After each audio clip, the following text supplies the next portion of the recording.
Selamat pagi semuanya, saya Alicia Tiffany Ghazali dari KJ 009 mata kuliah Bahasa Indonesia. Di video ini saya akan menjelaskan mengenai kalimat efektif. Yang pertama, saya akan membahas mengenai definisi kalimat efektif menurut para ahli. Jadi secara singkat, menurut Akadia, kalimat efektif adalah kalimat yang benar dan jelas.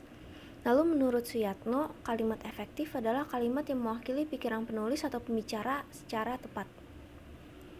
Kemudian menurut Sasangka, kalimat efektif adalah kalimat yang mengungkapkan gagasan sesuai yang diharapkan. Terakhir menurut Utorodewo, kalimat efektif adalah kalimat yang secara jitu atau tepat mewakili gagasan atau perasaan penulis. Jadi dapat dirangkum bahwa kalimat efektif adalah kalimat yang dapat mengungkapkan pesan, gagasan, perasaan maupun pemberitahuan penutur atau penulis secara jelas, singkat, dan tepat, sehingga dapat dipahami oleh pendengar atau pembaca secara tepat pula, sesuai dengan maksud pembicara atau penulis. Di sini jelas berarti mudah dipahami oleh pendengar atau pembaca. Singkat berarti hemat dalam pemakaian atau pemilihan kata-kata. Tepat berarti sesuai dengan kaidah bahasa yang berlaku. Berikutnya kita akan bahas mengenai struktur kalimat. Sebuah kalimat dapat dianggap sebuah kalimat kalau terdiri dari subjek atau predikat. Tapi di sini kita akan bahas semua unsur dari kalimat. Yang pertama ada subjek. Subjek adalah bagian kalimat yang menunjukkan pelaku, tokoh, sosok, suatu hal, suatu masalah yang menjadi pangkal atau pokok pembicaraan. Di sini contoh kalimatnya, bola itu menggelinding menuruni tangga. Yang menjadi subjek pada kalimat ini adalah bola itu.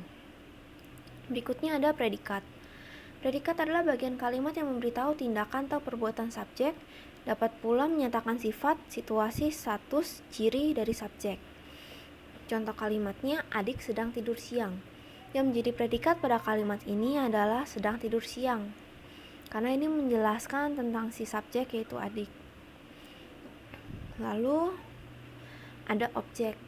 Objek adalah bagian kalimat yang melengkapi predikat. Pada umumnya, objek diisi oleh nomina, frasa nominal, atau klausa. Objek dapat menjadi subjek jika kalimatnya dipasifkan.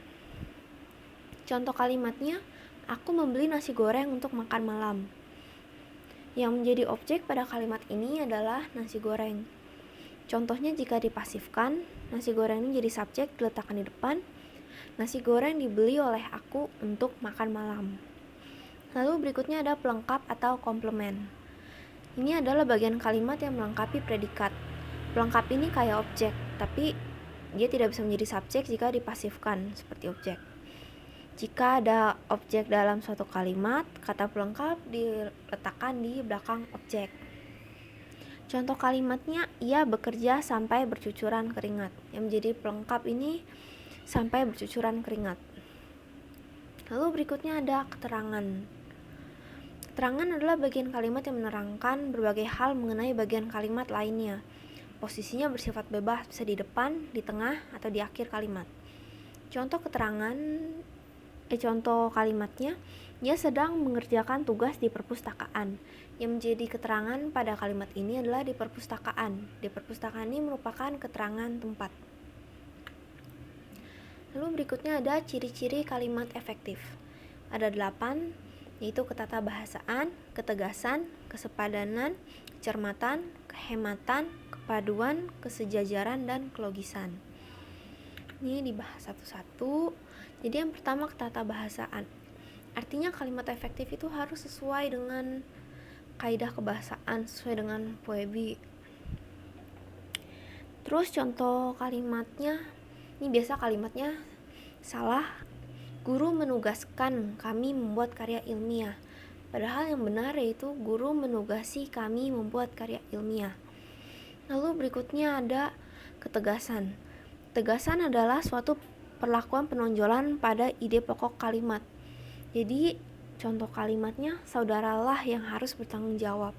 Jadi di sini untuk menonjolkan ketegasan kita menambahkan imbuhan lah. Lalu berikutnya ada kesepadanan. Kesepadanan itu contoh kalimatnya, kamu boleh menyusul aku ke pasar atau tunggu saja di rumah. Di sini ada kesepadanan pilihan, menyusul aku ke pasar atau tunggu saja di rumah. Lalu kecermatan. Kecermatan artinya kalimatnya nggak ambigu atau bermakna ganda. Contoh kalimat yang ambigu ini, mahasiswa universitas yang terkenal itu menerima hadiah. Di kalimat ini tidak jelas yang terkenal itu mahasiswa atau universitasnya.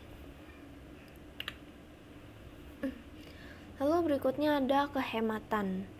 Kehematan ini artinya tidak menggunakan kata-kata secara berlebihan.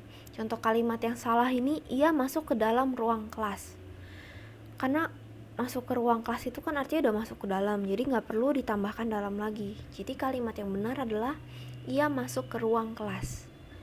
Lalu berikutnya ada kepaduan atau koherensi.